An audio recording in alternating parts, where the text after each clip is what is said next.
Let's talk about a team that is, I think, kind of flying under the radar right now. The Memphis Grizzlies are the number 2 seed in the Western Conference going into this All-Star break, a team that's so deep that at the trade deadline, they traded out 2 good players, and Marcus Smart and Jake LaRivia, for nothing. Like, just gave them actually to give stuff away to get them off the roster. 2 good players.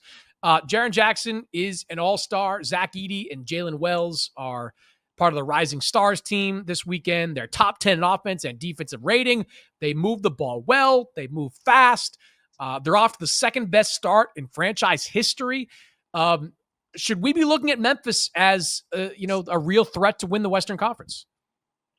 I don't think so, but I don't want to be dismissive of what they've done because I think it's been really impressive. This group has just grown up. A couple years ago, before all the John Morant gun nonsense, they were just a really young team. Jaren came into the NBA super young. Ja came in young. Obviously, Bane was right around that same time. And they have just progressed right up into their primes. They've made really smart additions around the edges. You mentioned with their recent draft picks who, help keep this, current group still pretty young, pretty fresh and really dynamic. They play super fast. They play super hard. It's a culture team. It reminds me a little bit of Oklahoma City that way. Taylor Jenkins has really gotten everybody to just kind of buy into the group purpose. They play harder than their opponents on most nights. And I think when you have Jaren Jackson as a defensive anchor, and you've got a bunch of different scoring weapons, you're not as reliant upon Ja to carry everything like a franchise player. And he's been in and out all season long and it hasn't been as disruptive as it has been in the past to their offense. They've been able to get by okay without him, which is probably the most impressive aspect to it. Now, when you start to look at playoff matchups, though, I think Oklahoma City is just kind of better across the board than they are. I think if they were to get into some sort of a matchup with Houston, Memphis, that would be a really good series. A lot of guys with tons to prove, and Memphis would actually probably have the playoff advantage in terms of experience in that particular matchup. But I think a lot of these older teams, I'm circling like the Lakers, I'm circling the Warriors, whoever's trying to sneak up out of that play-in, and maybe, having a favorable first or second round matchup, I think they're going to want Memphis because they're going to say, we can slow them down. John Morant is, kind of from a day to day perspective, not as reliable of a superstar level player as some of these other guys are. And that could be the formula to kind of crack the Grizzlies. Maybe that their depth advantage doesn't matter as much in the playoffs, sort of like you were describing earlier with Cleveland not being able to play as many people, and maybe a team like Memphis could be had for an upset. I think that's going to be how some of these older teams would look at it. Because if you're trying to choose who you want to play, and you're one of those lower seeded teams, I think you'd rather play Memphis. You'd probably rather play Houston way more than an Oklahoma City or a Denver, in my opinion. This basketball season, when your favorite stars score buckets, we're alley-ooping you an opportunity to win money from watching sports with Underdog. Do you want to win up to 1,000 times your money? You can with Underdog. To play, choose whether a player will go higher or lower on one of their stats: points, assists, rebounds, and more. You can play with as little as $1, and if you get everything right, you can win up to 1,000 times your money. So turn $1 into $1,000 with just your hoops knowledge. This week on Underdog, I'm looking at the Lakers' schedule and picking Luka Doncic for higher than 22 points and LeBron James for higher than 7 assists. It still sounds weird saying those names with the LA Lakers. So download the Underdog app and sign up now using the code OPENFLOOR to unlock a special offer of up to $1,000 in bonus cash when you make your first deposit. Join in on the fun today when you sign up with the promo code OPENFLOOR. Claim your special offer today and get up to $1,000 in bonus cash instantly upon first deposit. Must be 18 plus, 19 plus in Alabama and Nebraska, 19 plus in Colorado for some games, 21 plus in Massachusetts and Arizona, and present in the state where Underdog Fantasy operates. Terms apply. Void in Colorado. Concerned with your play? Call 1-800-GAMBLER or visit www.ncpgambling.org. In Arizona, call 1-800-NEXT-STEP or text NEXT STEP to 53342. In New York, call the 24/7 Hope line at 1-877-8-HOPE-NY or text HOPE-NY. I think Zach Kleiman is, outside of Sam Presti, there aren't many better GMs in the NBA than him. I mean, at least not in terms of identifying talent. Like, Zach Edey was not a home run pick. How many people were shocked when Zach Edey was drafted in the top 10?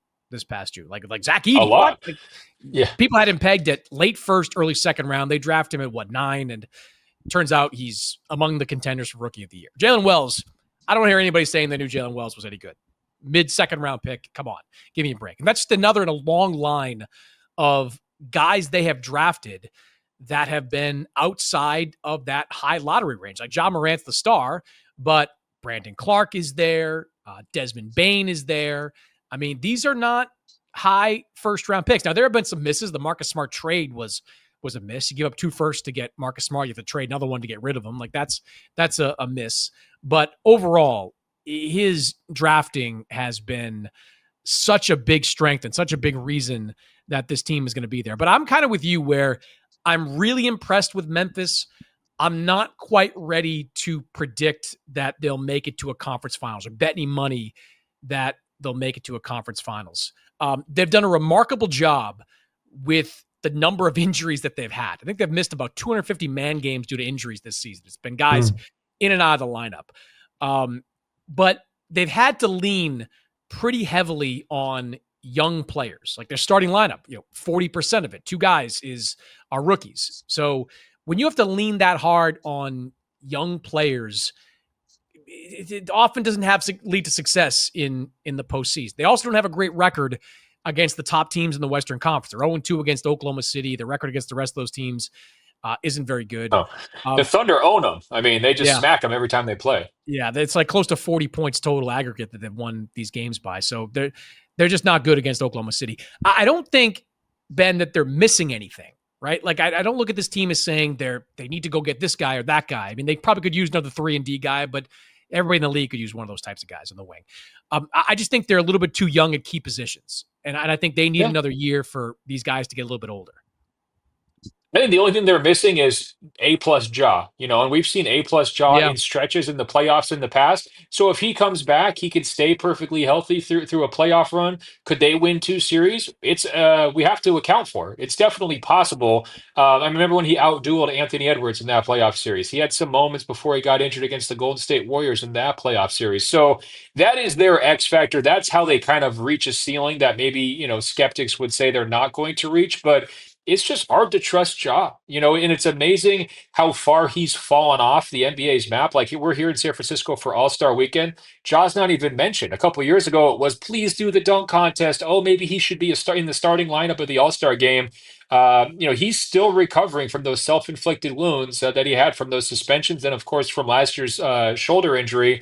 He hasn't worked his way all the way back. I'm not sure he's going to really have a chance to do that until this year's playoffs. I think that's really going to be his first time back on the big stage. And I think that's, if you want to be a Grizzly optimist, that's the best reason to be optimistic is like, man, Ja thrives with the chip on his shoulder. If he's healthy, watch out. Like, don't underestimate him because he's still got that all-world athleticism, the amazing vision, the crafty scoring ability, get to the free throw line, inspire his teammates. I mean, that's the kind of stuff that we remember seeing a couple years ago that we just have not seen consistently since then.